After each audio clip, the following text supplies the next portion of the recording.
Hey there, welcome back. I'm here to help you relax tonight. Before we slip into the shadows, like and subscribe to uncover more stories like this. Let me know in the comments, where are you listening from and what time is it there? It really brings our community together. Now dim the lights for that cozy vibe and stick around till the end. Let's dive into the unknown. Looking back, I should have realized something was deeply wrong when the depot manager handed me the laminated rule card before even showing me where the lockers were.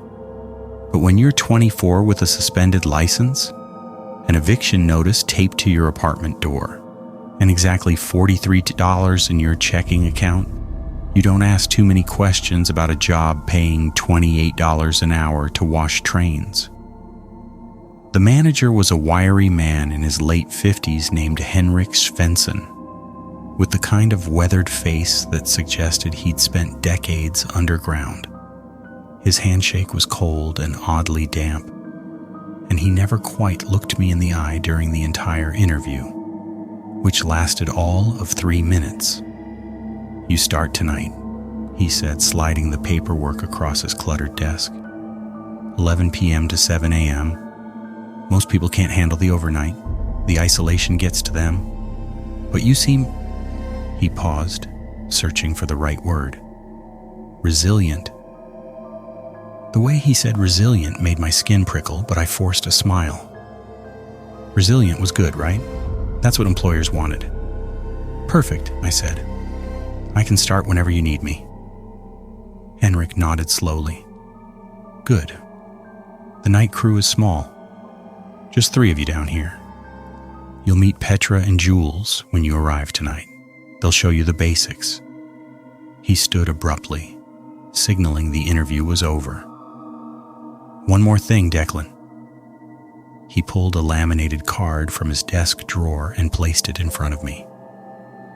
It was the size of a business card, yellowed with age, with 7 rules typed in faded ink. "Memorize these," he said, his voice dropping to barely above a whisper. "Don't just read them, memorize them. The night shift down here is different. These rules aren't suggestions. They're the only thing keeping you safe." I picked up the card, expecting some standard workplace safety protocol. What I read made me pause. Overnight washing crew, mandatory protocols. Never enter track 7 for any reason between 11 p.m. and 7 a.m. If you hear passengers talking inside a car you're washing, do not respond or look inside. Car 13 must be washed last, always. Use only cold water. Do not use soap. If the depot lights flicker 3 times in succession, stop working immediately and go to the break room. Wait there until they stop flickering. The supervisor's office on the lower level is off limits. If you see the door open, close it and walk away. If someone in a conductor's uniform asks you to board a car, refuse politely and return to your station. Never under any circumstances ride the service elevator alone after 2:47 a.m. I looked up at Henrik, half expecting him to laugh and tell me it was some kind of initiation prank, but his expression was deadly serious. "I don't understand," I said slowly. Is this a joke?" "I wish it were." Henrik pulled a pack of cigarettes from his pocket, despite the no smoking sign on the wall behind him. "Just follow the rules, exactly as written, Declan. Don't try to rationalize them. Don't try to test them. And for God's sake, don't ignore them." He lit the cigarette with shaking hands. "The last person who didn't finish their first week. What happened to them?" Henrik exhaled smoke slowly. "They're still here, in a way." Before I could ask what that meant, he gestured toward the door. "Shift starts at 11, don't be late. The depot locks from the outside at 11:03. If you're not inside by then, don't bother coming at all." The Riverside Metro Depot sat at the edge of the city, accessible only by a single service road that wound through an industrial wasteland of abandoned warehouses and rusted chain-link fences. The depot itself was a massive concrete structure that descended 4 levels underground, with the washing station on the 3rd sublevel. I arrived at 10:45 p.m., giving myself plenty of time. The parking lot was nearly empty. Just 3 cars, including mine now, all parked far apart as if their owners wanted to maintain maximum distance from each other. The entrance was a heavy steel door marked "Authorized Personnel Only." I swiped the access card Henrik had given me, and the lock disengaged with a heavy clunk that echoed in the empty lot. Inside was a long corridor painted institutional gray, lit by flickering fluorescent lights that buzzed like dying insects. The air was cold and damp, smelling of mildew and something else, something metallic and sharp that made the back of my throat itch. A freight elevator waited at the end of the corridor, its doors already open as if expecting me. The control panel inside had buttons for 4 levels, each marked with faded numbers. I pressed 3. The elevator descended with a grinding, protesting sound that suggested it hadn't been maintained in decades. Through the gaps in the doors, I caught glimpses of each level as we passed. Empty platforms, darkened tunnels, and at one point, what looked like a figure standing perfectly still in the shadows. Level 3. The doors opened onto the washing station, a cavernous space filled with industrial equipment, pressure washers, chemical barrels, and 6 parallel tracks, where metro cars sat waiting for cleaning. The ceiling was low and crisscrossed with pipes that dripped constantly, creating a percussion of water sounds that echoed through the space. 2 people stood near the main washing station. A woman in her 30s with short blonde hair, pulled back in a tight ponytail, and a younger man, maybe mid-20s, with dark circles under his eyes that suggested too many nights underground.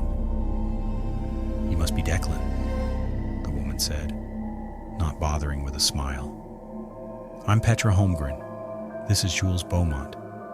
Henrik hire you today?" "Yeah, just this afternoon." Petra and Jules exchanged a look that I couldn't quite read. "Did he give you the card?" Jules asked, his French-Canadian accent subtle but noticeable. I pulled the laminated rule card from my pocket. "Yeah." He said to memorize it. "Did you?"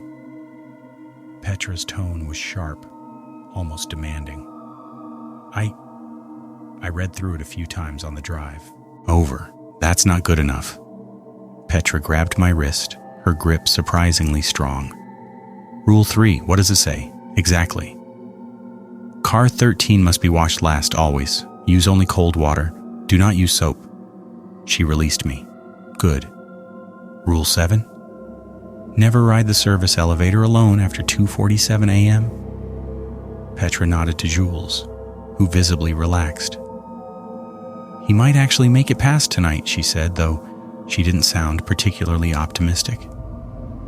"Look," I said, frustration creeping into my voice, "can someone please explain what's actually going on here? Those rules are the only thing keeping us alive," Jules interrupted quietly. "Or at least, the only thing keeping us human." The depot's PA system crackled to life with a burst of static, making all 3 of us flinch. A woman's voice, distorted and distant, announced, 11 p.m. Night washing shift begins. 7 cars require service tonight. Proceed with standard protocols. The lights throughout the depot dimmed slightly, and the temperature dropped by at least 10 degrees. Petra pulled a clipboard from a hook on the wall. 6 cars tonight plus car 13. We start with the ones on tracks 1 through 6. Work them in order. You're on track 2. Jules takes 3 and 4. I handle 1, 5, and 6. "What about track 7? I asked, remembering rule 1. Both Petra and Jules went very still. "We don't talk about Track 7, Petra said flatly. "We don't look at Track 7. We don't think about Track 7. As far as you're concerned, there are only 6 tracks in this depot. But no buts." Her eyes flashed with something that looked like fear.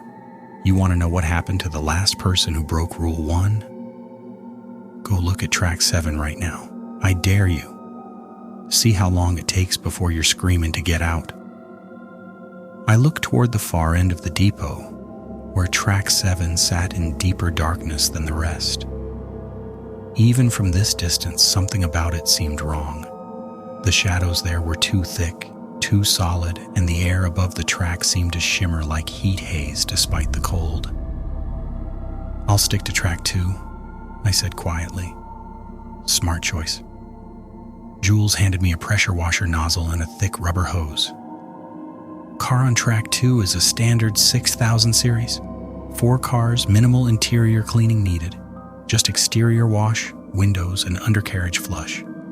Takes about 45 minutes if you work steady."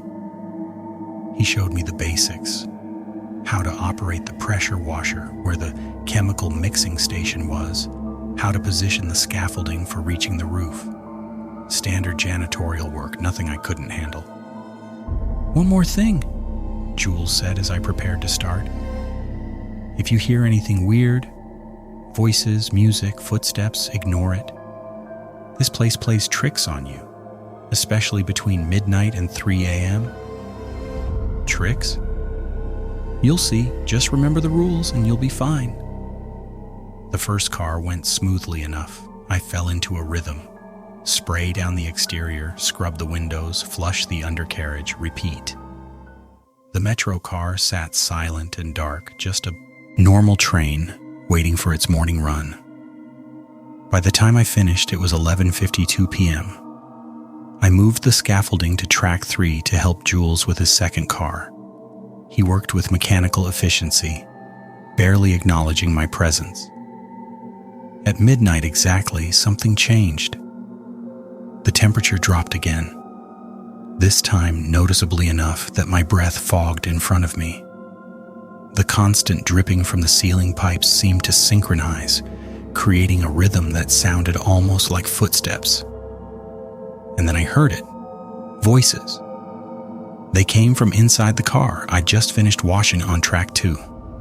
Muffled but distinct. A conversation between what sounded like 2 people, 1 male, 1 female. "Can't keep waiting. Never comes trapped here." I froze. Pressure washer nozzle still in hand. Rule 2 echoed in my mind. If you hear passengers talking inside a car you're washing, do not respond or look inside. But my curiosity was stronger than my fear. I took a step toward the car, craning my neck to peek through the dark windows. "Don't." Petra's voice cut through the air like a whip. She stood 10 feet away, her own car half washed, watching me with an intensity that made my stomach drop. "Don't look. Don't listen. Get back to work." "But there are people." "There are no people," she said firmly. "Not real ones, not anymore." The voices inside the car grew louder, more insistent. Now there were more of them. Dozens of overlapping conversations, growing in volume until they became a cacophony of desperate pleas and angry demands. "Help us. Let us out. We've been waiting so long. Please just open the door." My hand moved toward the car door handle without conscious thought. Jules appeared beside me, grabbing my wrist hard enough to hurt. "Rule 2, he hissed. "For fuck's sake, Rule 2. The voices cut off instantly, mid-sentence, leaving only the dripping pipes and the hum of the depot's ventilation system. I stumbled backward, heart hammering. What the hell was that? "Echoes," Petra said, returning to her work as if nothing had happened. "This depot's been in operation since 1952. Millions of passengers have ridden these cars over the decades. Sometimes fragments of them linger. especially down here in the deep levels. That's insane. Yeah, well, welcome to the night shift. She sprayed down her car's undercarriage with aggressive precision. You'll see worse before morning. Just stick to the rules and don't engage with anything that doesn't make sense. At 1:15 a.m., we took our first break. The break room was a cramped space on the same level, furnished with a battered couch, a refrigerator that hummed ominously, and a coffee maker that looked like it dated back to the depot's opening. Jules poured 3 cups of coffee that looked more like motor oil. "You did okay out there," he said, handing me a cup. "Better than the last new hire." "What happened to them?" I asked. Petra and Jules exchanged another one of those loaded glances. "Her name was Ingrid Christensen," Petra said finally. "Lasted 3 nights. On the 3rd night, she decided the rules were bullshit. Hazing ritual for new employees, that kind of thing." She stirred her coffee slowly. "She broke Rule 5. The supervisor's office?" "Henrik's old office, yeah. Down on level 4, the lowest level. He doesn't use it anymore, hasn't for years. But the door's still down there." Petra's expression darkened. Ingrid saw it standing open during her shift. She went inside instead of closing it and walking away. And we found her 10 minutes later, standing in the middle of the office, completely catatonic. Eyes open, breathing, but gone. She's been in a psychiatric facility ever since. Unresponsive. Doctors can't figure out what happened to her. The coffee suddenly tasted like ash in my mouth. "What's in that office?" "We don't know," Jules said quietly. "And we don't want to find out. Whatever it is, it's been down there longer than this depot has existed. Henrik says the building was constructed over something older, some kind of maintenance tunnel from the original rail system that got shut down in the 40s. They just built on top of it instead of filling it in." Petra checked her watch. "Break's over. We've got 4 more cars to wash, then car 13. Let's move." The next 2 hours passed in tense routine. I washed cars on tracks 4 and 5 while Petra and Jules handled the rest. Twice more I heard voices inside empty cars, but I remembered Rule 2 and kept my head down, focusing on the work. At 3:17 a.m., we reached the final car, car 13. It sat alone on track 6, distinguished from the others by a faded number 13 painted on its side in old-fashioned stenciling. The car looked ancient compared to the modern metro trains, with riveted metal panels and windows that seemed slightly warped, as if the glass had melted and cooled in a different shape. "I'll handle this one," Petra said, but her voice lacked its usual confidence. "Rule 3 says it has to be washed," I pointed out. "We can split the work." "You don't understand. Car 13 is different." I looked at the car more carefully. Unlike the others, this one seemed to absorb light rather than reflect it. The shadows around it were deeper, thicker, and the temperature near it was noticeably colder. "Different how?" Jules positioned himself at a distance, clearly not wanting to get closer than necessary. "Car 13 doesn't run regular routes anymore. It's kept in service, maintained, and washed every night, but it never carries passengers, at least not living ones." "Then why keep it?" "Because," Petra said, stepping forward with the cold water hose, "if we don't maintain it, if we skip even one night, it starts moving on its own. Henrik tried that once, about 8 years ago. Thought maybe if we just ignored the car, whatever was attached to it would fade away." She began spraying the exterior with cold water, as the rules specified. Car 13 left the depot that night, just powered up on its own and rolled out onto the main line. "Where did it go?" 3 stations down the eastbound line. When the morning crew found it, all the doors were standing open, and inside, she paused, hands shaken slightly on the hose. Inside were 17 people, all dead. No marks on them, no signs of violence. They just stopped, like someone had switched them off. I felt my blood run cold. Jesus Christ. Henrik brought car 13 back to the depot that same day, made it a permanent resident. Now we wash it every single night, follow Rule 3 to the letter, and pray it stays put. Petra's face was pale in the dim light. Cold water only, no soap. The soap seems to agitate it somehow, makes the air around it thick. I helped Petra wash car 13, working in silence. The water that ran off the car seemed darker than it should be, almost oily, and when it hit the drain grates, it produced a smell like copper and burnt plastic. As we worked, I noticed something unsettling. Through the darkened windows, I could see shapes inside the car. Silhouettes of people sitting in the seats, perfectly still. But when I looked directly at them, they vanished only to reappear in my peripheral vision. "Don't look inside," Petra warned, noticing my attention drifting. Rule 2 applies double for a car 13. We finished the wash at 3:51 a.m. As I coiled up the hose, the PA system crackled to life again.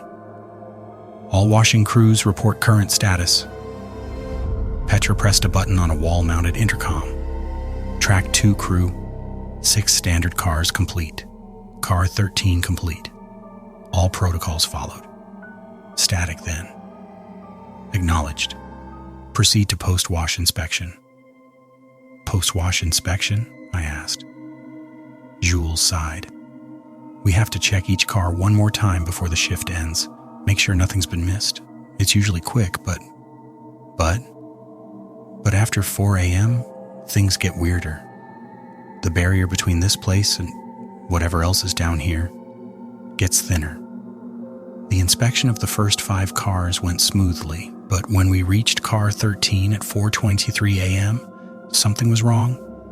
One of the doors was open." "That's impossible," Petra whispered. "We didn't open any doors. We never opened the doors on car 13. The 3 of us stood in a semicircle, staring at the open door. Inside the car was dark, but I could hear something. A faint sound like breathing, or maybe distant music, or possibly just the ventilation system playing tricks. "Rule 6, Jules said, his voice shaking. "If someone in a conductor's uniform asks you to board a car, refuse politely and return to your station." "Nobody's asking us to board," I pointed out. "Doesn't matter, we don't go inside, ever." But even as he spoke, a figure emerged from the darkness inside car 13. A man in a conductor's uniform, old-fashioned from decades ago, with brass buttons and a peaked cap. His face was pale, almost gray, and his eyes were completely black, like 2 holes punched through paper into infinite darkness.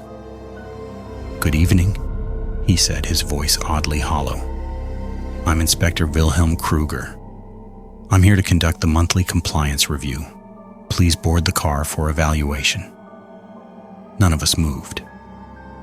"Please board the car," he repeated, his smile widening to show too many teeth.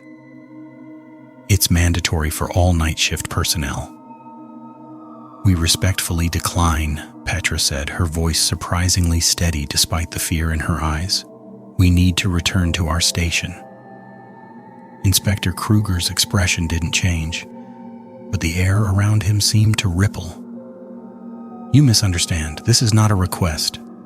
Metro regulations require all personnel to undergo monthly evaluation. Board the car." "No," I said, surprising myself. "Rule 6 says we refuse politely. We're refusing politely." For a long moment, the inspector simply stared at us. Then his form flickered like a glitch in a video, and he smiled again. This time with far too many teeth arranged in far too many rows. "Very well. he said softly. But you'll need to be evaluated eventually. We always catch up to those who try to avoid inspection. He stepped backward into the car and the door slid shut with a soft hiss. The three of us stood frozen until Jules finally broke the silence. That was new. I've never seen one of them come out before. They're getting bolder, Petra said grimly. Every few months something changes down here. The rules hold them back, but they're always testing, always looking for loopholes. At 5:15 a.m., we were finishing the final paperwork when the depot lights flickered once, then twice, then a third time. Break room, Petra snapped. Now. We ran. Rule 4. If the depot lights flicker 3 times in succession, stop working immediately and go to the break room. Wait there until they stop flickering. We piled into the break room and Petra slammed the door shut, engaging a heavy deadbolt that I hadn't noticed before. Outside, through the small window in the door, I could see the depot lights continuing to flicker in an erratic pattern. What's happening? I asked. Power surge, Jules said, but his tone suggested he was lying. It happens sometimes when the trains start running on the main lines.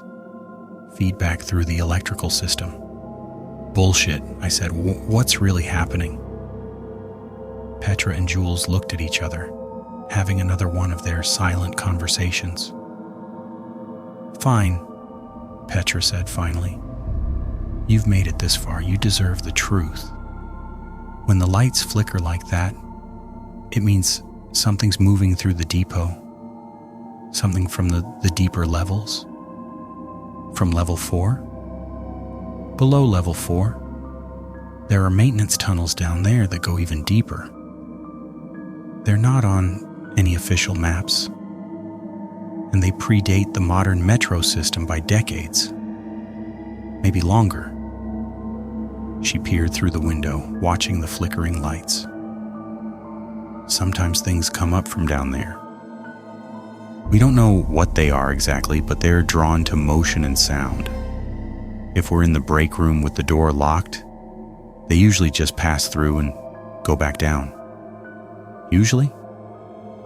Sometimes they get curious. That's when shifts end badly. We waited in silence, listening to the flickering lights cycle through their strange pattern. After about 20 minutes, they stabilized, returning to their normal steady glow. All clear, Jules said, unlocking the door. We emerged cautiously. The depot looked normal, or at least as normal as it ever did. But there was a new smell in the air, something like ozone mixed with decay. And on the ground near track 7, I saw something that made my stomach turn. Footprints. Wet footprints, leading from track 7 toward the service elevator, then back again. But they weren't human footprints. They were too long, too narrow, with what looked like too many toes. Don't look at track 7, Petra reminded me sharply, pulling my attention away. At 6:30 a.m., as we were completing the final cleaning protocols, Henrik emerged from the service elevator. In the harsh fluorescent light, he looked even more worn than he had during my interview. Skin more gray, eyes more sunken, movements more mechanical. Status report, he said without preamble.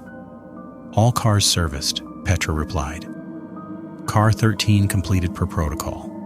1 Code 6 incident with the inspector, successfully resolved. 1 Code 4 event at 5:15 hours, no personnel exposure. Henrik nodded slowly, making notes on a battered clipboard. Good. Declan, you survived your first night. That's more than some manage. He looked at me with those tired, knowing eyes. Do you want to come back? It was a fair question. Every part of my rational mind was screaming at me to quit, to walk out and never return, to find any other job, no matter how poorly it paid. But my bank account was still negative, my rent was still overdue, and somehow, impossibly, I'd survived the night by following the rules exactly. "Yeah," I heard myself say, "I'll be back tonight." Henrik's expression didn't change, but something flickered in his eyes. Disappointment, resignation. "Good. Same time, same protocols. The rules don't change unless I tell you they've changed." He turned toward the elevator, then paused. "One more thing. Tonight's your second night. Second nights are when we usually lose people. They get overconfident, think they understand the system. Don't make that mistake." What happens on second nights? You'll see. Just remember, the rules exist for a reason. Every single one of them was written in someone's blood. I slept fitfully that day, my dreams filled with dark tunnels and flickering lights, and too many teeth arranged in too many rows. When I arrived for my second night, I noticed new cars in the parking lot. 7 total now, which seemed like too many for just 3 overnight workers and a manager who barely appeared. Inside, Petra and Jules were already at the washing station, but they weren't alone. A man in his 60s stood with them, tall, thin, with wire-rimmed glasses and hands covered in what looked like chemical burns. He wore a different uniform than ours, older and more formal, with patches on the sleeves indicating some kind of supervisor rank. "Declan," Petra said tensely, "this is Soren Anderson. Henrik sent him down to observe tonight." Soren studied me with pale blue eyes that seemed to look through rather than at me. "The new hire who survived night 1, remarkable. Most don't make it past the voices in the cars." "I followed the rules," I said carefully. "Indeed. But following rules written by others is one thing. Understanding why they exist, that's another entirely." He pulled out a worn leather notebook. "Tell me, Declan, which rule do you find most puzzling?" It was clearly a test. I thought about it carefully. "Rule 7, I said finally. "Never ride the service elevator alone after 2:47 a.m. That's oddly specific. Why that exact time?" Soren smiled, revealing teeth stained yellow from years of cigarettes or coffee or both. "Because at 2:47 a.m. the service elevator doesn't go where you tell it to go. It goes where it wants to go, and where it wants to go is down, past level 4, into the old tunnels, where things wait that haven't seen a living human in decades." "Has anyone ridden it after that time?" 3 people over the years. One came back raving about impossible geometry and lights that moved like living things. She quit the next day and left the city. Another simply vanished. The elevator returned, empty. The third... Soren's expression darkened.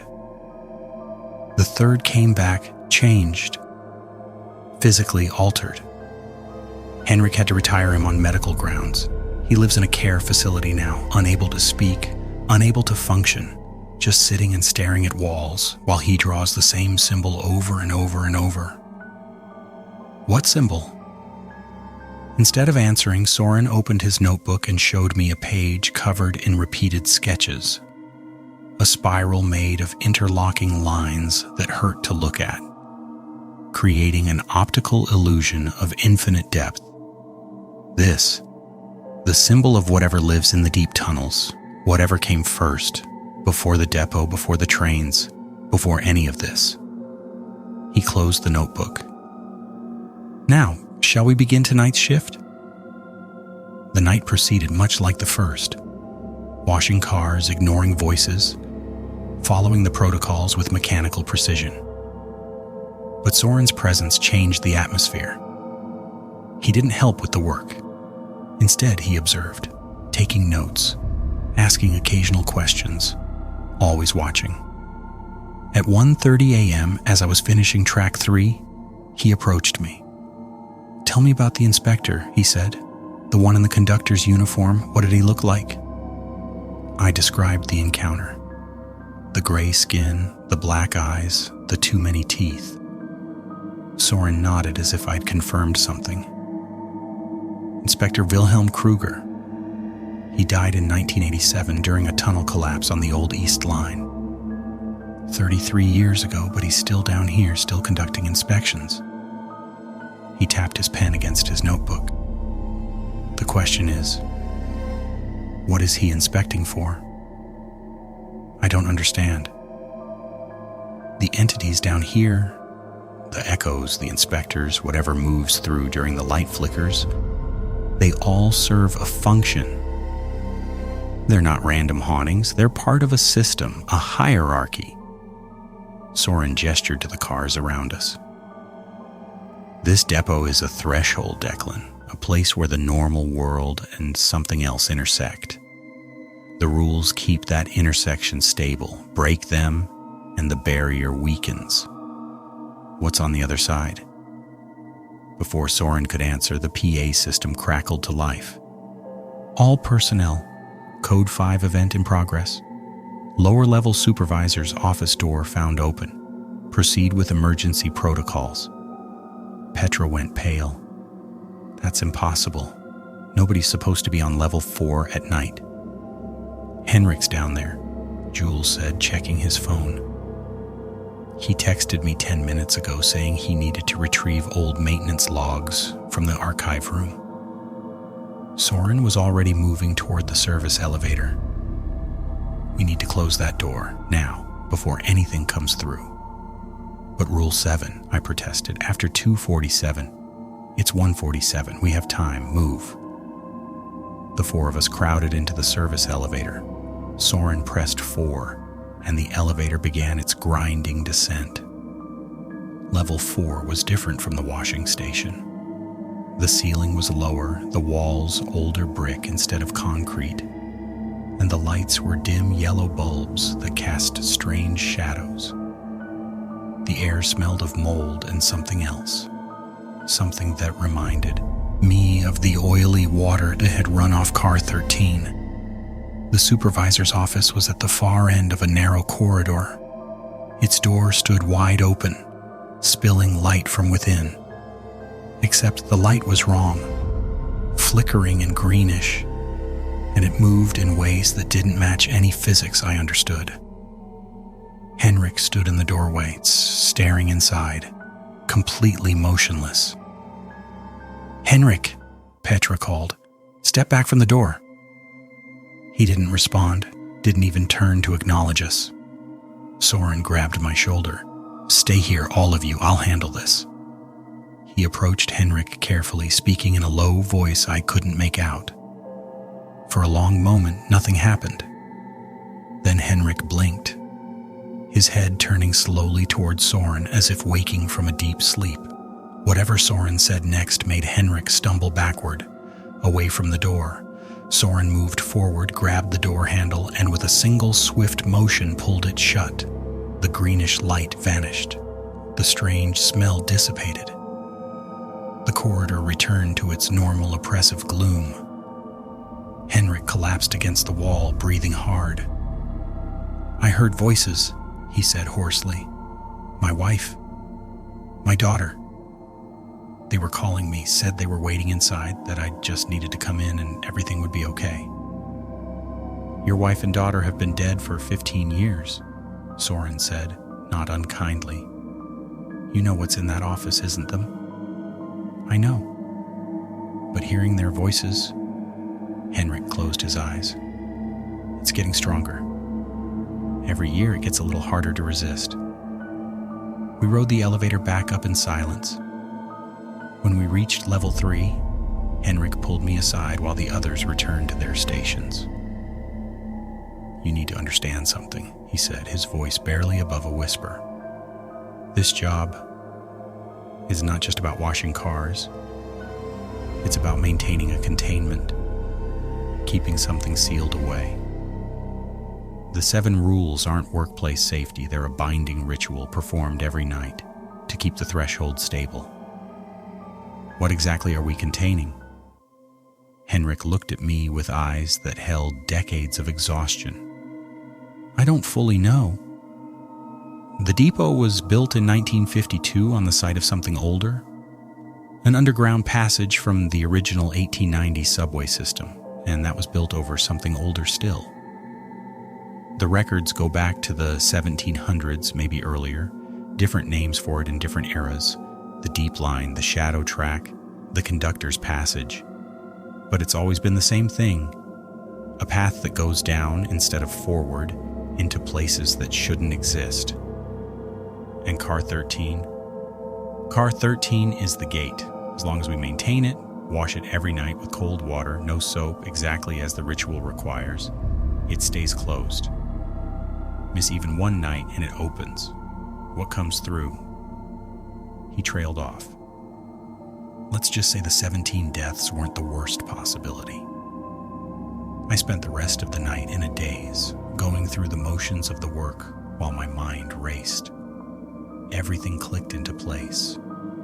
The rules weren't random safety measures, they were components of a protective ritual. The specific times, 2:47 a.m., 11:03 p.m., the exact procedures, cold water, no soap, even the break room lockdown during the light flickers, all parts of a system designed to keep something contained. By the time we finished washing Car 13 at 4:10 a.m., I'd made a decision. At 6:45 a.m., as we were preparing to leave, I approached Henrik. I want to understand, I said, really understand. Not just follow the rules, but know why they work, what they're protecting against. Henrik studied me for a long moment. Most people who last beyond the first few nights develop that curiosity. It's natural. But understanding comes with a price. What price? Knowledge binds you here. The more you know, the harder it becomes to leave. You become part of the system, part of the ritual itself. He gestured to Petra and Jules, who were completing their end-of-shift cleaning. They've been here 3 years and 4 years, respectively. They can't leave anymore, even if they wanted to. The job owns them now. And you?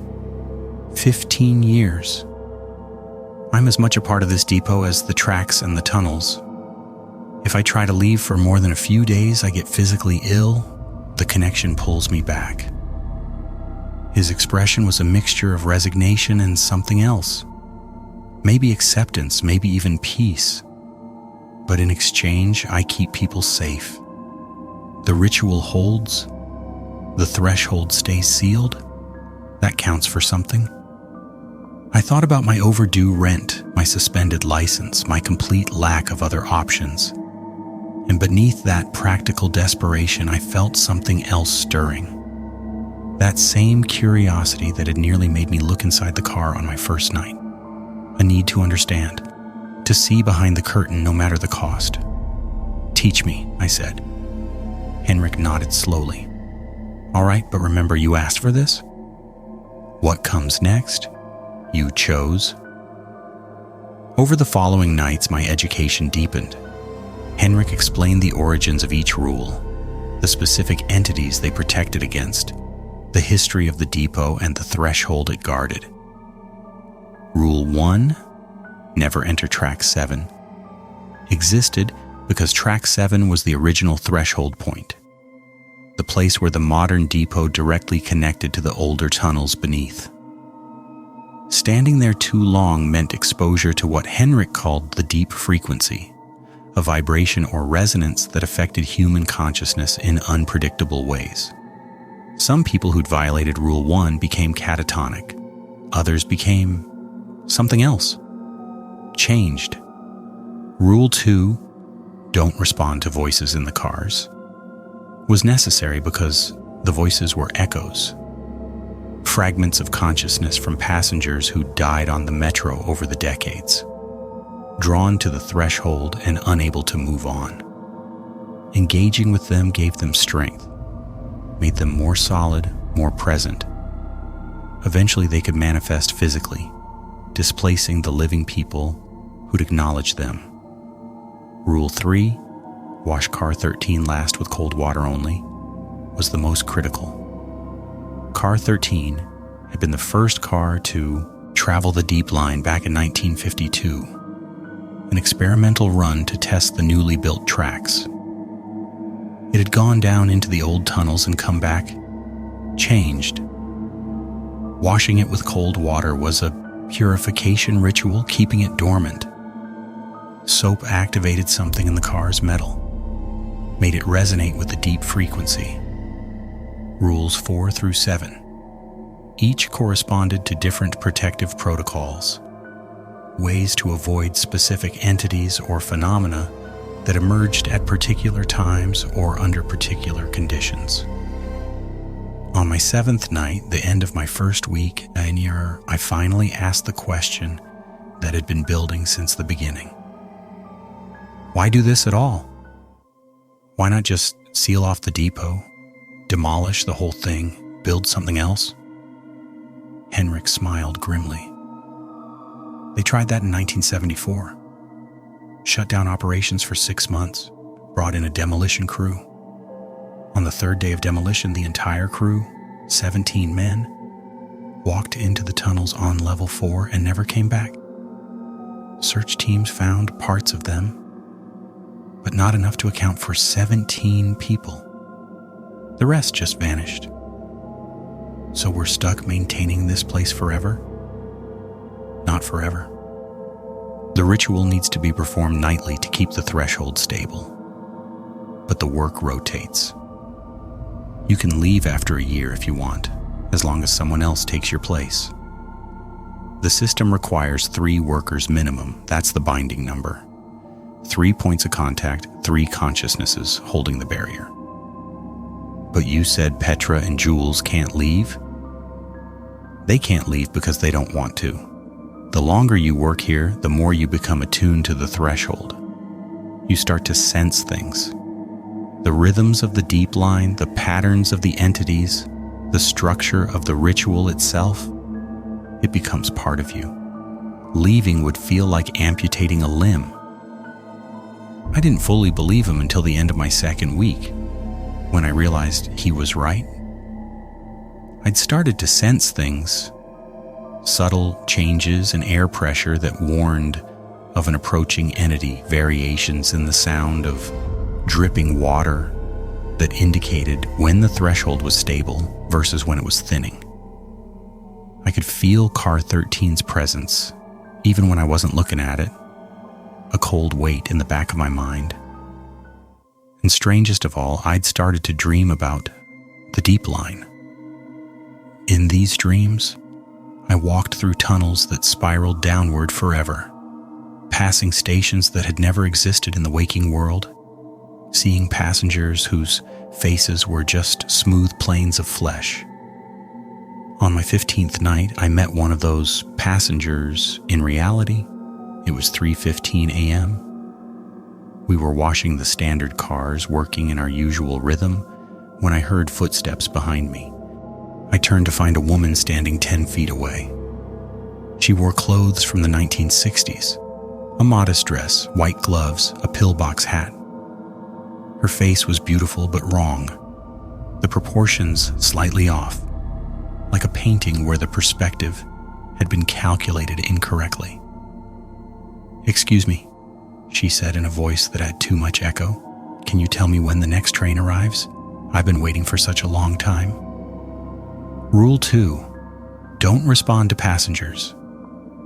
But she wasn't in a car. She was standing right here on the platform, real and solid. "I'm sorry," I said carefully, "but you're not supposed to be down here. This is a maintenance area." Her smile widened impossibly. "Oh, but I am supposed to be here. I've been here since 1967. I'm waiting for the express train to Brighton Station. It should arrive any moment." Brighton Station had been closed since 1970, demolished to make way for a shopping mall. "There's no train coming," I said. "You need to leave." Her expression didn't change, but her form began to flicker, like a film projector skipping frames. "But I can't leave. Not without my train. I've waited so long, please." Won't you help me?" She reached out with one white-gloved hand. I stepped back. "I can't help you. Please." Her voice took on a desperate edge. "Just tell me when the train comes. Just acknowledge that I'm still here, that I still exist. Please. I'm so tired of waiting." Petra appeared beside me, positioning herself between me and the woman. "Return to your platform," she said firmly. "Your train isn't scheduled for tonight." The woman's flickering increased, her form becoming less solid. "When then? When will it come?" "When it's time. Return to your platform and wait." With a sound like a sigh or maybe distant wind, the woman dissolved into nothing, leaving only the faint smell of perfume and old paper. Petra turned to me. "You engaged with her." "I know, I'm sorry, I didn't think." "You acknowledged her existence, responded to her question. That makes you visible to them now, all of them, not just her." Petra's expression was grave. "They'll start approaching you more often, asking questions, requesting help, trying to make contact. You have to be more careful." She was right. Over the next week, I encountered more of them, the echoes, the fragments, the passengers who'd never left. An old man looking for his grandson, a child asking for her mother, a businessman insisting he had a meeting to attend. Each one desperate, lonely, clinging to whatever purpose had brought them to the metro decades ago, and each time I had to turn them away, had to deny their existence, had to maintain the boundary between the living world and whatever liminal space they inhabited. It was exhausting. And worse, it was heartbreaking. On my 23rd night, something unprecedented happened. We'd just finished washing car 13, the nightly ritual complete. Protocols followed exactly, when the PA system crackled to life. But instead of the usual automated announcements, we heard breathing. Slow, wet breathing, like someone with fluid in their lungs. Then a voice, not Henrik's, not anyone human, spoke. "Good evening, washing crew. This is Conductor Wilhelm Kruger. I'm pleased to inform you that your nightly services are appreciated. However, I must conduct a comprehensive inspection tonight. All personnel are required to report to Track 7 for evaluation." The PA cut off. Track 7. Rule 1. Never enter Track 7 between 11 p.m. and 7 a.m. "Ignore it," Petra said immediately. "It's a test. They do this sometimes, try to trick us into breaking the rules." But Jules was frowning at his phone. "I just got a text from Henrik. It says, 'Inspection tonight mandatory. All crew to Track 7. Emergency override of Rule 1 authorized.'" "That's not possible," Petra argued. "Henrik would never authorize breaking Rule 1. "Unless it wasn't Henrik who sent the text," I said quietly. We stood frozen, uncertain, as the depot lights flickered once, twice, 3 times. "Break room," Petra ordered. "Now." But as we turned to run, we found our path blocked. Inspector Wilhelm Kruger stood between us and the break room, his conductor's uniform immaculate, his black eyes gleaming. Behind him, the shadows seemed deeper, thicker, full of movement. Now, he said in that hollow voice. "That would be violation of protocol. When an inspection is called, all personnel must comply. Surely you understand the importance of following rules?" He smiled with far too many teeth arranged in far too many rows. We were trapped. The inspector in front of us, Track 7 behind us, and no way to reach the break room. "What do we do?" Jules whispered. I thought frantically. We couldn't break Rule 1 by going to Track 7. We couldn't break Rule 4 by ignoring the light's warning to go to the break room. We were caught between contradictory imperatives. Unless... The rules protect us, I said slowly, but they also protect you, don't they? You can't actually force us to break the rules. You can only try to trick us into it. The inspector's smile froze. That's an interesting theory. It's not a theory. The ritual requires willing participation. If we're coerced, forced, tricked, the binding breaks. The threshold destabilizes. And that would be bad for everyone, including whatever lives in the deep line. The inspector's form flickered. You're more perceptive than most, Declan. So I'm right. You can't make us go to track 7. No, he admitted. But I can make things very uncomfortable until you choose to go voluntarily. The shadows behind him surged forward like a wave of black water. Petra grabbed my arm, pulling me back. Jules raised his pressure washer nozzle, as if it could somehow help. And then, impossibly, we heard the service elevator ding. The doors opened to reveal Henrik, looking more exhausted than I'd ever seen him, carrying what looked like a bundle of old documents. Back away from my crew, he said to the inspector, his voice carrying an authority I hadn't heard before. The inspection is canceled. By my authority as depot supervisor, I invoke the Master Override Clause of the 1952 Threshold Agreement. The inspector turned slowly. The Master Override hasn't been invoked in 40 years. Well, I'm invoking it now. Henrik held up the documents, yellowed papers covered in signatures and seals. This depot operates under human authority. The inspections occur at human discretion. You have no power here beyond what we grant you. For a long moment, the inspector simply stared at Henrik with those bottomless black eyes. Then he smiled, a thin, bitter expression. Very well, but the agreement requires renewal every 50 years. The deadline is approaching. When it expires, he let the sentence hang. We'll discuss terms then. With that, he and the shadows dissolved, leaving only the smell of ozone and old pennies. Henrik slumped against the elevator wall. Everyone all right? We nodded, still too shaken to speak. Good, huh? Back to work. We've got 3 more hours until shift end. Later during our break, Henrik explained. The threshold agreement was signed in 1952 when this depot was built, a contract between the City Transit Authority and the other side. We maintain the depot, perform the nightly ritual, keep the threshold stable. In exchange, they're bound by the rules. Can't harm us as long as we follow the protocols.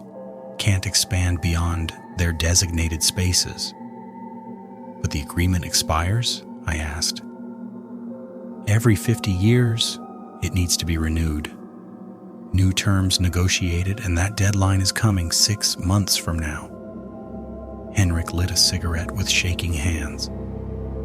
The entities from the deep line are getting restless, testing boundaries, trying to gain advantages before the negotiation begins. What happens if the agreement isn't renewed? Henrik's expression went dark. Then the rules stop protecting us. The threshold opens fully, and whatever's been contained for the last 70 years comes through. That's insane. Who negotiates these things? The city government? A special division. Very classified, very old. They've been managing threshold sites like this for over a century, places where reality is thin, where other things press through. Subways are particularly vulnerable because they go underground, create liminal spaces, involve repetitive travel patterns. Perfect conditions for thinning the barrier. I thought about this, about the idea of hidden organizations managing hidden places, keeping the normal world safely ignorant of what lurked in the spaces between. How many sites are there? In this city? 3 that I know of. Worldwide? dozens, maybe hundreds. Anywhere you have deep infrastructure, mines, tunnels, basement levels that go down too far. The earth is full of thin places. We just happened to work at one of them. My 28th night was quiet, almost unnervingly so. No voices in the cars, no entity encounters, not even the usual light flickers. Just routine washing, the completion of the nightly ritual and the slow passage of hours. At 5:30 a.m., as we were finishing our final checks, I found myself standing near track 7. I'd carefully avoided looking at it for 4 weeks, always kept it in my peripheral vision, never acknowledged its existence directly. But now, in the pre-dawn hours with the shift almost over, I let myself really look. Track 7 extended into darkness deeper than the other tracks. The rails didn't reflect light properly, they seemed to absorb it, creating an effect like looking into a tunnel that had no end. And if I stared long enough, I could see something moving in that darkness, not approaching, just moving, shifting, waiting. It's beautiful, isn't it? Petra's voice made me flinch. She'd approached silently, standing beside me with her arms crossed, also gazing into that impossible darkness. Beautiful isn't the word I'd use. No, I think it is. In a terrible way. She tilted her head slightly. When I first started here, I couldn't even glance at track 7 without feeling sick. Now I find myself drawn to it, wanting to understand what's down there, what it would feel like to walk those rails. That sounds dangerous. It is. That's the pull of this place. The longer you stay, the more it calls to you. The threshold doesn't just want to be contained, it wants to be crossed. She finally looked away, breaking whatever spell had held her. Come on, shift's almost over. My second month brought changes. I stopped dreaming about the normal world. Every night when I slept, I found myself in the tunnels beneath the depot. Endless spiraling passages that descended into geometries my waking mind couldn't quite remember. I walked past stations with names and languages that had never existed. Boarded cars that traveled sideways and downward simultaneously. Spoke with passengers whose faces melted and reformed with each word. And every dream ended the same way. Standing at the edge of a platform, looking down at tracks that descended into absolute darkness, hearing a train approaching from impossibly far below. Henrik noticed the changes. "You're attuning," he said during a quiet moment on my 35th night. "Faster than most. Usually takes 6 months before the dreams start getting that vivid." Is that bad? Depends on perspective. Attunement makes you better at the job. You'll sense threats earlier, understand the ritual more intuitively, communicate with the entities more effectively. He paused. But it also means you're becoming part of the threshold yourself. The line between you and this place is blurring. Can it be reversed? Theoretically, if you leave now and never come back, the connection would fade over a few years. But he studied my face. "You're not going to leave, are you?" I thought about it honestly. The rent was paid now, my debts were shrinking, my surface-level problems were solving themselves. But that wasn't why I stayed. I stayed because the normal world had started to feel thin, hollow, like a stage set covering something more real underneath. The depot, for all its horror, felt true in a way that daylight life no longer did. "No," I admitted. "I don't think I am." Henrik nodded slowly. "Then we should talk about what comes next. The agreement renewal is in 5 months. We need people who understand the threshold to be part of the negotiation, people who can speak to both sides. You want me to help negotiate with the things from the deep line? I want you to consider it. You have a rare aptitude. You follow the rules precisely, but you also think about them, question them, understand their logic. That's exactly what we need when discussing terms with entities that have been bound by contract law for 70 years. Before I could respond, the PA system crackled. Attention all personnel. Unscheduled arrival on track 4. Repeat. Unscheduled arrival on track 4. Unscheduled arrivals didn't happen. The cars we washed were pre-positioned by the day crew, logged and tracked. Nothing came into the depot at night without authorization. We rushed to track 4. A Metro car sat there that hadn't been there an hour ago. It was older than car 13. Ancient, really, with riveted iron panels and windows of thick, warped glass. The number on its side was barely visible. 01. That's impossible, Jules breathed. Car 001 was decommissioned in 1957. It was supposed to have been scrapped decades ago. Supposed to have been, Petra said grimly. But nothing truly leaves once it's been through the deep line. The car sat in absolute silence. No voices from within, no movement, no sound at all. But the air around it felt wrong, heavy and charged, like the moment before lightning strikes. Henrik approached cautiously, pulling out a small device I'd never seen before. Something like a modified Geiger counter with symbols etched into its casing. Threshold radiation is off the charts, he muttered. This car came from below, way below. What do we do? I asked. We don't touch it, we don't wash it, we don't acknowledge it. Henrik backed away slowly. Everyone to the break room, now. We're going to pretend this didn't happen and hope it goes away by morning. And if it doesn't? Henrik's expression was grim. Then we have a much bigger problem than I thought. Car 001 was still there at shift end. The day crew arrived at 6:55 a.m. as usual, but when they saw the ancient car on track 4, they stopped in their tracks.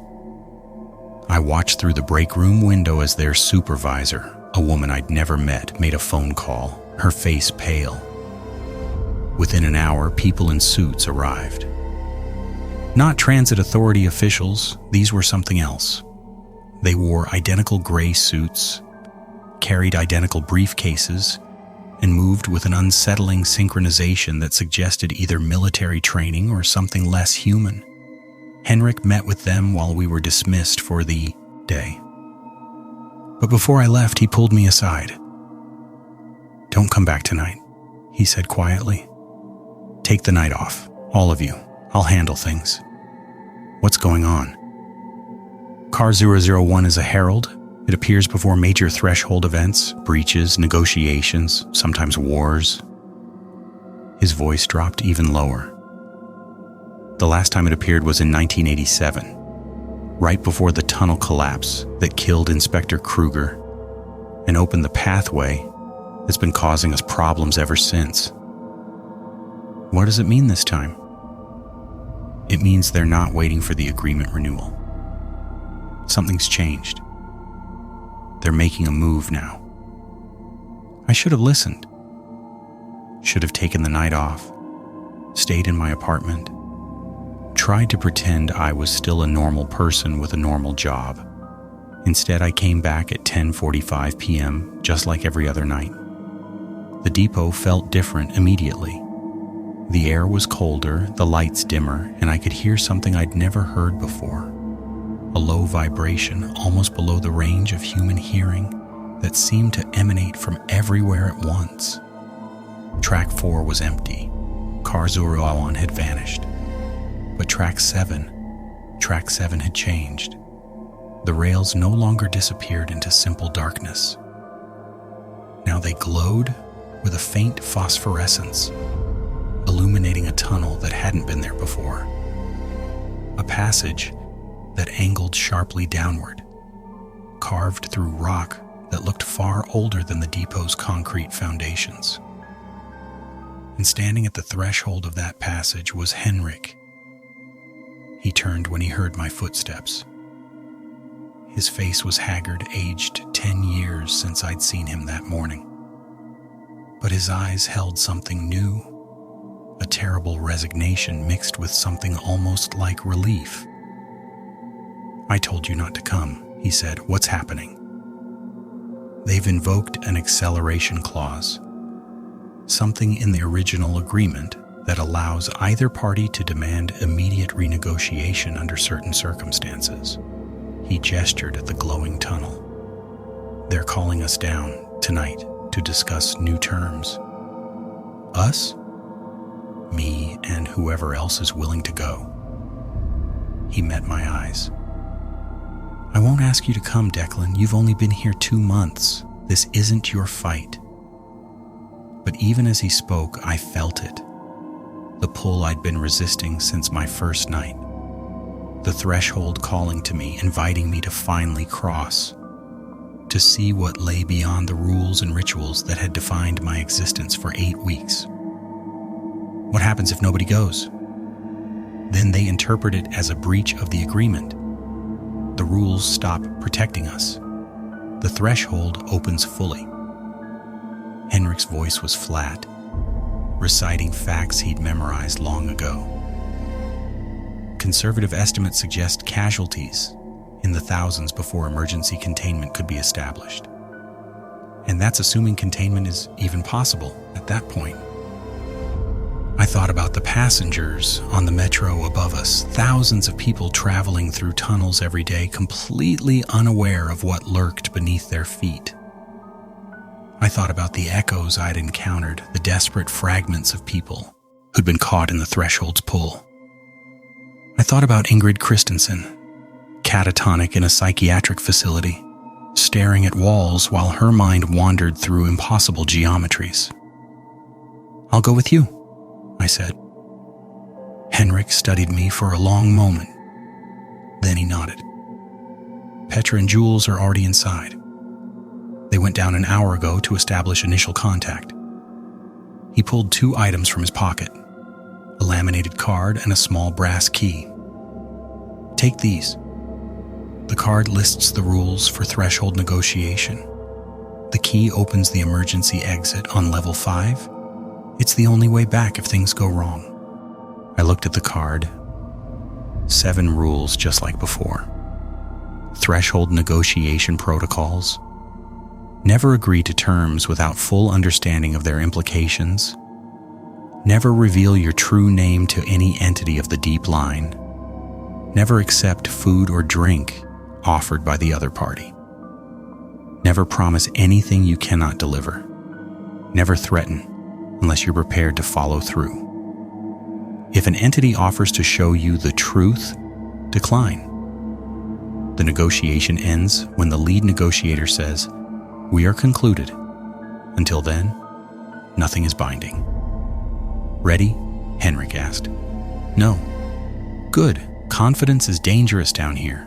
Let's go." The tunnel descended at a steep angle, carved through bedrock that grew older with each step, sedimentary layers giving way to igneous, then to something I didn't recognize. Black and glassy and shot through with veins of phosphorescent material. The glow intensified as we descended, casting everything in shades of pale green and deep shadow. The air grew warmer, humid, carrying scents of copper and ozone and something organic I couldn't identify. After what felt like an hour, but was probably only minutes, the tunnel opened into a vast underground space. I stopped, unable to process what I was seeing. It was a station, a metro station, but wrong in every conceivable way. The platform extended in both directions, farther than I could see, curving slightly as if following the circumference of something impossibly large. The ceiling arched overhead at a height that made the depot feel claustrophobic by comparison. supported by columns carved with symbols that hurt to look at directly. And the trains, dozens of them, maybe hundreds, lined up on parallel tracks that radiated outward from a central hub. Some were recognizable, vintage cars from various eras of the city's transit history.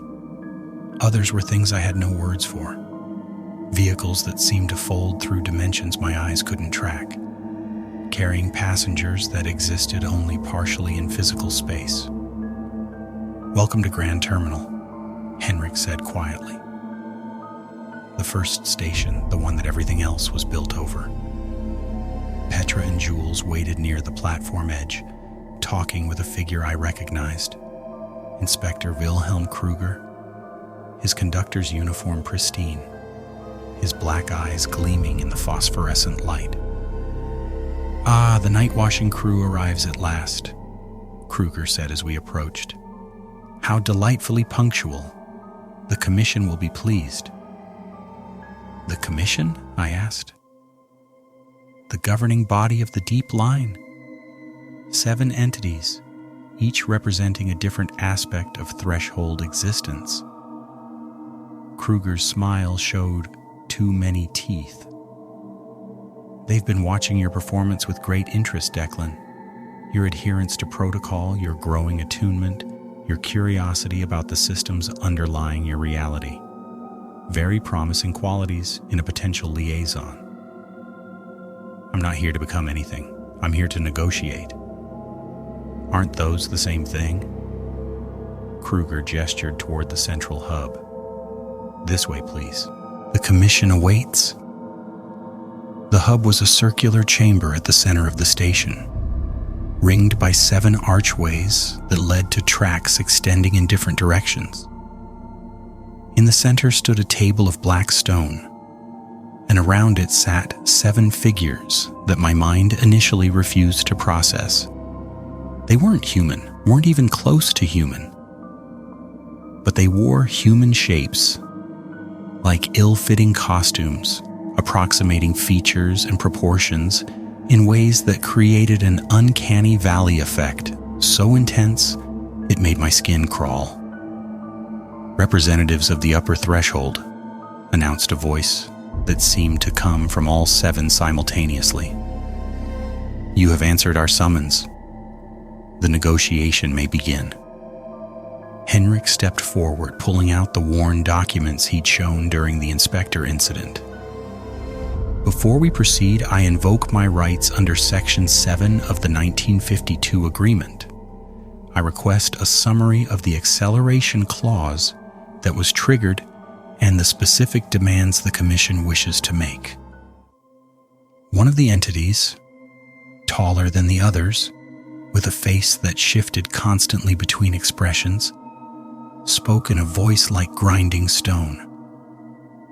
"The acceleration was triggered by a breach of containment at Threshold Site 17, located in the Eastern Transit Network. Entities of the Deep Line were exposed to unauthorized human presence. The agreement requires immediate renegotiation whenever cross-contamination of this nature occurs." "Site 17 isn't our jurisdiction," Petra interjected.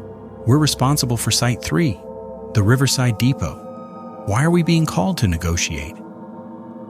"Because Site 17's breach has destabilized the entire network. The barriers between sites are weakening. What affects one affects all." The shifting-faced entity gestured and images appeared in the air. Other depots, other stations, other threshold points scattered across the city. "Within 6 months, the current agreement will be insufficient to maintain containment at any location. New terms are required." "What terms?" Henrik asked carefully. "Expansion." The word hung in the air like a death sentence. "The Deep Line requires additional territory. Currently, we are confined to the sub-levels, the tunnels beneath your tunnels, the stations beneath your stations. We propose extending our domain to include the overnight hours of the upper transit network. From 1 a.m. to 5 a.m., all metro cars and stations would fall under deep line jurisdiction. Absolutely not, Henrik said immediately. That would expose thousands of late-night passengers to threshold phenomena. The casualty rate would be catastrophic. We would implement protocols, rules for safe passage, similar to those your washing crew follows. The entity's expression cycled through what might have been amusement. Humans would learn to adapt. They always do. And if we refuse, then the agreement expires immediately. All containment ceases. The threshold opens fully everywhere all at once. The entity leaned forward, its form rippling. We have been patient. For 70 years, we have honored the terms, remained in our designated spaces, limited our interactions to authorized personnel, but patience has limits. The deep line grows restless. Our population expands, while our territory remains static. Something must change. I thought about the echoes I'd encountered, the fragments of passengers trapped in the threshold. I thought about Car 13 and the 17 deaths when it had traveled the upper line. I thought about what it would mean for ordinary people, riding the metro home from late shifts to suddenly find themselves in a space where the rules of reality no longer applied. There has to be another option, I said, surprising myself by speaking. All 7 entities turned to look at me with their not quite human faces. The new one speaks, the shifting-faced entity observed. Interesting. What alternative do you propose? I thought frantically. The rules, the protocols, everything I'd learned in 2 months of working the threshold. The agreement works because both sides benefit from stability, I said slowly, working through the logic as I spoke. You get a maintained territory, we get containment. The problem isn't that the terms are unfair. It's that the territory is insufficient for your growing population.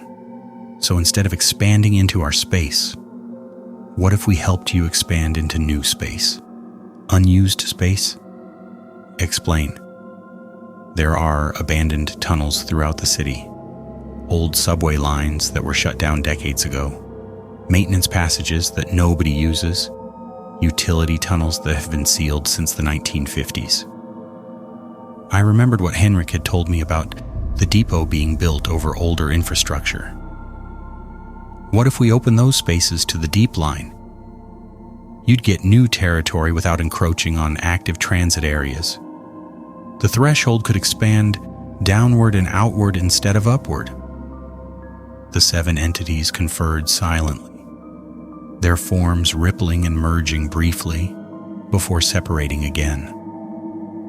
An interesting proposal, the shifting-faced entity said finally. But opening sealed tunnels would require human cooperation, construction, excavation, resources, which we could provide in exchange for extended containment guarantees, Henrik said, picking up my thread.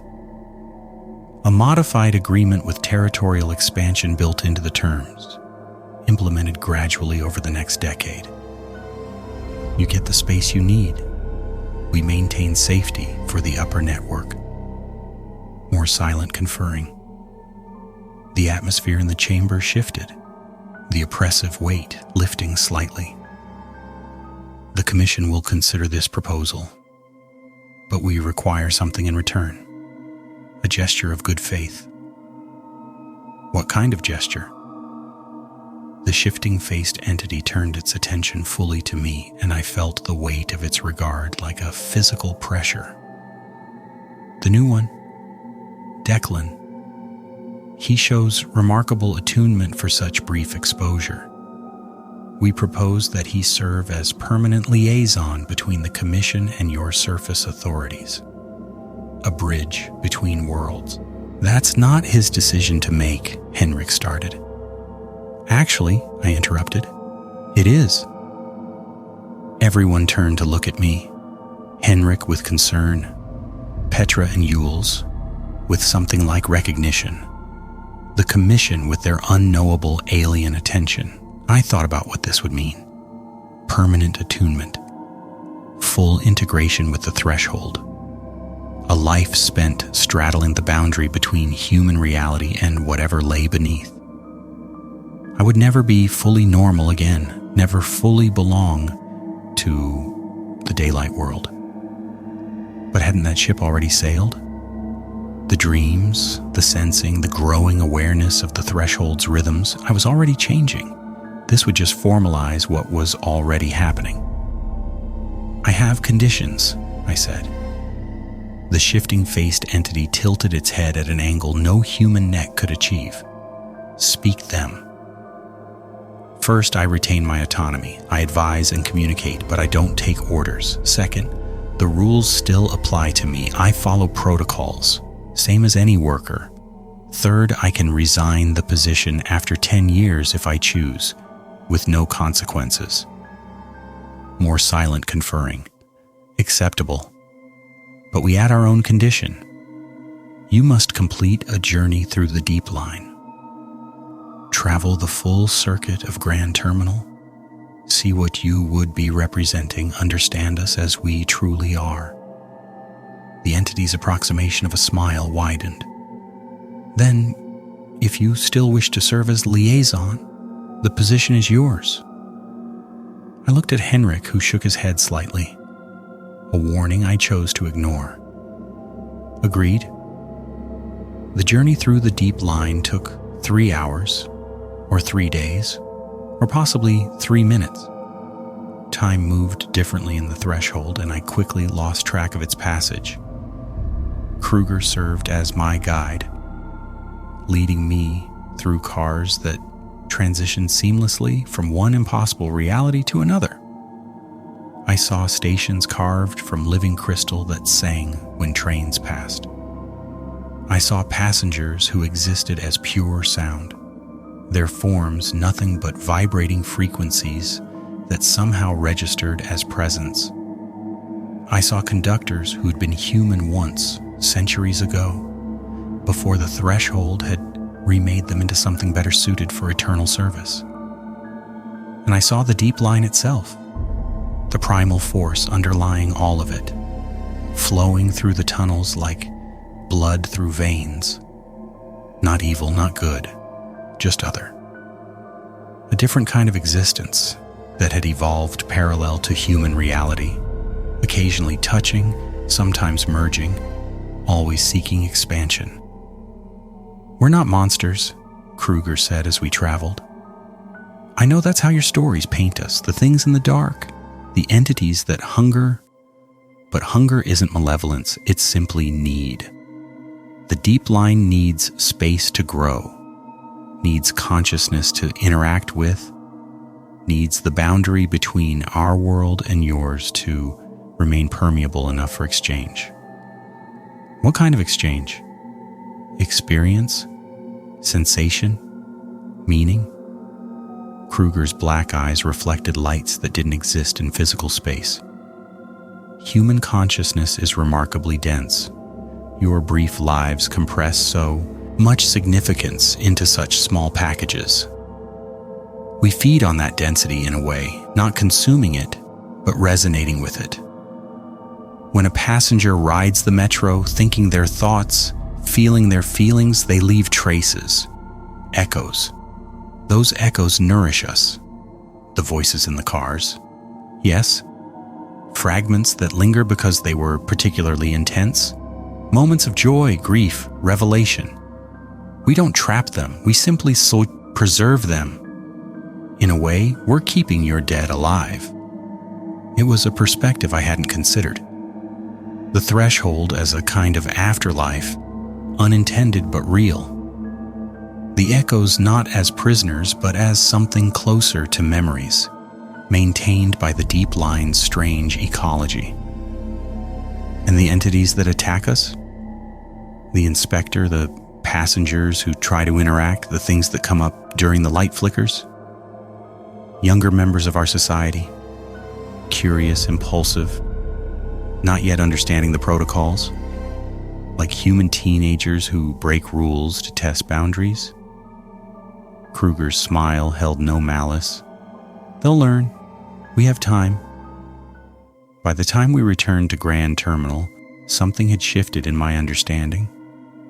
The deep line wasn't the enemy, it was a neighbor, sharing space with humanity through an uneasy agreement that needed maintenance and adaptation. The horror I'd experienced wasn't invasion, it was friction. The unavoidable conflict when two different modes of existence tried to occupy overlapping territory. The Commission waited where we'd left them, their attention focused entirely on me as I approached the stone table. "You have seen," the shifting-faced entity said. "Do you still wish to serve?" "Yes." "Then speak your true name and the bond will be formed." I remembered Rule 2. Never reveal your true name to any entity of the deep line. But this was different. A formal ceremony, not a trick. I was choosing to give what couldn't be taken. Declan Rourke. The name left my lips and something changed, a connection snapping into place like a circuit completing, linking me to the threshold in ways I couldn't fully comprehend. I felt the Commission's attention as a tangible presence, felt the deep line's vastness humming at the edge of my consciousness, felt my own humanity becoming something slightly more than it had been. "The bond is formed," the shifting-faced entity announced. "Declan Rourke is recognized as liaison between the upper threshold and the deep line. He speaks with our authority to your authorities, and with your authority to us. May the agreement be strengthened by his service." Henrik stepped forward, extending his hand. I shook it, feeling the rough calluses of his palm, the tremor that spoke of decades of strain. "You did well," he said quietly. "Better than I could have hoped." The territorial expansion proposal, that was quick thinking. It'll take years to implement, but it gives both sides what they need. What now? Now we go back up. Write the new terms into the agreement. Start the process of opening the sealed tunnels. He smiled, and for the first time since I'd met him, it reached his eyes. "And you learn what it really means to be a liaison. Spoiler alert, it's mostly paperwork." That was 3 years ago. The new agreement was ratified 6 months after the negotiation, with territorial expansion clauses that have since opened 11 sealed tunnel sections to the deep line. Threshold incidents on the upper network have decreased by 60%, and the casualty rate among night shift workers across all sites has dropped to nearly 0. I still wash cars at the Riverside Depot. It's part of my duties as liaison, maintaining the nightly ritual, keeping the threshold stable at my assigned site. Petra and Jules still work alongside me, though they've both taken on training roles for new hires. Henrik retired last year. His connection to the depot had grown too strong. He could barely survive an hour in daylight anymore. Now he lives in the deep line full-time, serving as an advisor to the Commission. I visit him sometimes during my journeys through Grand Terminal.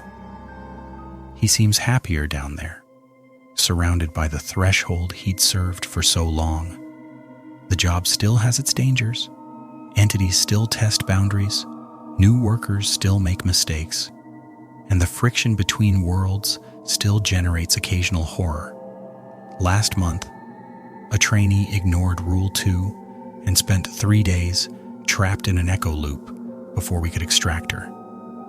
2 weeks ago, a curious entity from the lower levels made it all the way to level 2 before we contained it, leaving 3 security guards with memories they'll never fully process.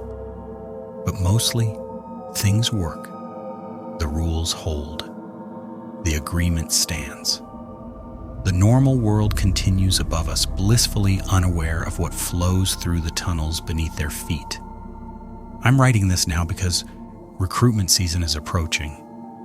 The threshold needs new workers, people willing to follow strict rules in exchange for good pay, people with the particular combination of desperation and curiosity that makes threshold work possible. If you're reading this, maybe you're one of them. The posting is simple. Night shift position at a Metropolitan Transit maintenance facility. 32-hour starting wage. Benefits after 3 months. Rapid advancement opportunities. Must be comfortable working alone, following detailed protocols and maintaining confidentiality. Previous experience not required. What the posting doesn't mention is this. You'll be given a laminated card with 7 rules. You'll be told to memorize them, follow them exactly. Never deviate, no matter how strange they seem. This is good advice. I recommend you take it. But if you're like me, if you find yourself drawn to the darkness between stations, curious about the voices in empty cars, unable to look away from the shadows on track 7, then maybe this job is exactly what you've been looking for. The deep line is always hungry for new echoes, and the threshold is always looking for new liaisons. Just remember, the rules exist for a reason. Follow them, and you'll survive. Break them, and you'll learn why every single one was written in someone's blood. I should know. I helped write some of the new ones myself. See you on the night shift. Here's the wrap for now, until we meet again. If this tale kept you on edge, like and share it with a friend who dares to listen and subscribe for more eerie nights like this one. Thanks for unwinding with me. Sleep tight if you can.